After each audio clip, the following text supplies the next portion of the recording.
জানি না কেন আমার সাথে এমনটা হয়। ছোটবেলায় ড্রয়িং করতে অনেক বেশি ভালোবাসতাম, আর কাগজেই তখন ড্রয়িংটা করা হতো।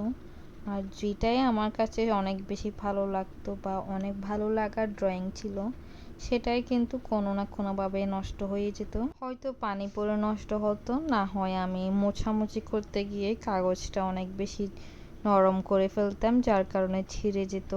ঠিক সেম এই কেক বানানোর সময়ও আমার সাথে প্রায় এই ঘটনাগুলো ঘটে।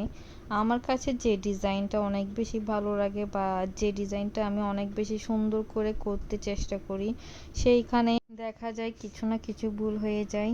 আর এই কেক ডিজাইনের মধ্যেও আমি সেম ভুলটা করেছিলাম।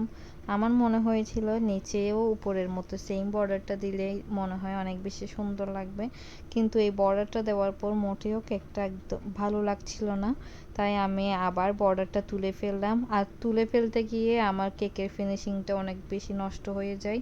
আর এই ফিনিশিংটা ঠিক করাও আমার জন্য কষ্ট হয়ে গিয়েছিল, যেহেতু এইখানে উপরে ডিজাইন করে ফেলেছিলাম, আর ডিজাইনগুলোর কারণে আমার অতটা ফিনিশিং ভালো করতে পারিনি। শেষেরটা মোটামুটি একটা ফিনিশিং দিয়ে আমি নিচে একটা বর্ডার করে দিচ্ছি, আর এই বর্ডারটা আমি পাইপিং ব্যাগের মাথা একটু চিকন করে কেটে করেছিলাম। এরপর আমি রেড কালারের একটা ক্রিম দিয়ে উপরে একটা স্টার নোজেলের সাহায্যে কিছু ছোট্ট ছোট ফ্লাওয়ার করে দিচ্ছিলাম। আর এই ফ্লাওয়ারগুলো দেওয়ার পর কেকটা দেখতে এত বেশি সুন্দর লাগছিল, দেখেই চোখ জুড়িয়ে যাচ্ছিল।